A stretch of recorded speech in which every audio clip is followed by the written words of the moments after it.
Hello and welcome to today's video, Integrating Arcanna AI with Splunk. Watch this video if you want to discover how to build a decision intelligence repository in your SOC that you can use in perpetuity. We start today from the view and mindset of a security analyst that works with Splunk. The analyst needs to assess all the notable events on a daily basis, and using her experience, she needs to classify them. Are these true positives, false positives, or even though they're true positives, there's some risk acceptance so they're actually fine? Instead of manually sifting through these alerts, we will demonstrate how Arcanna automates these decisions efficiently. Let's begin. We'll jump over to Arcanna AI, log in, and set up an integration with Splunk to extract data. So we'll select Splunk as the data source, input the necessary parameters. For brevity's sake, we're skipping a bit ahead. This is what the settings look like in our case. Once the integration is set up, we're ready to create a new AI job, which is straightforward. Simply click New Job, enter a title, select the integration we just created.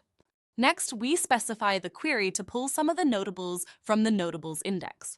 After confirming these settings, a health check ensures the system is ready to proceed. It's that simple to start pulling data from Splunk.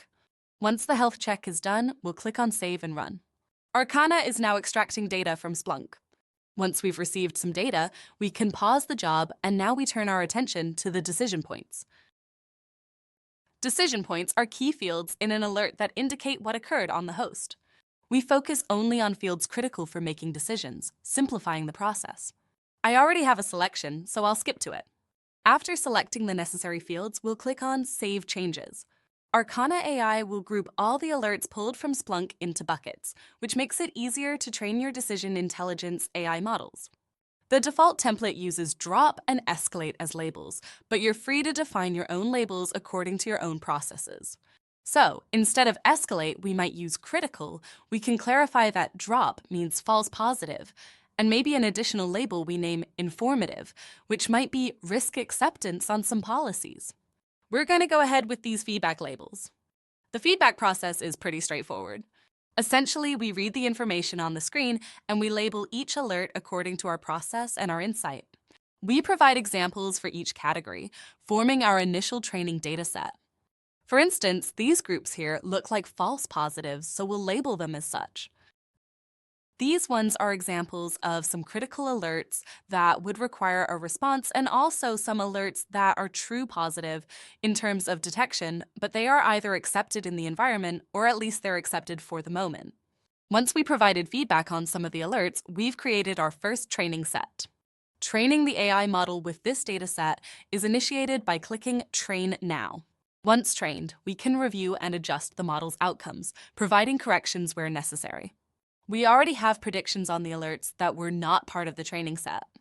To continue to improve our model, we will confirm if the model's predictions were correct or not, and if not, what the correct decision is.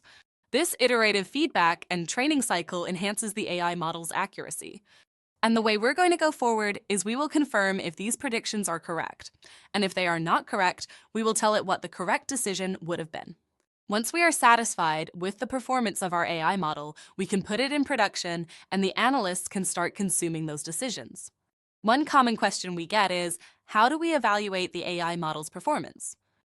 To assess the AI model's performance, we monitor various machine learning specific metrics and other operational guardrails. These indicators help determine whether the AI model is ready for production deployment. Once the AI job is ready for production, we integrate the AI decisions back into Splunk. We could also choose to send these decisions elsewhere. For critical events, we can assign specific actions, such as changing their status to in progress and marking the urgency as critical. We also add comments to each decision, such as the confidence score and a brief summary of the event. By setting this up, we're preparing the data for consumption on the analyst side. Now that the AI model is trained and our AI job is ready to be sent into production, let's take a final look at Splunk. We observe that all notable events now have decisions assigned to them, are categorized by urgency, are assigned to specific users, and include detailed annotations provided by Arcanna. We have custom notes left by Arcanna on each of them. For example, this one was deemed as critical. The confidence score was 85. It was not an outlier in the dataset, and it also includes a brief summary on what exactly happened in this notable event.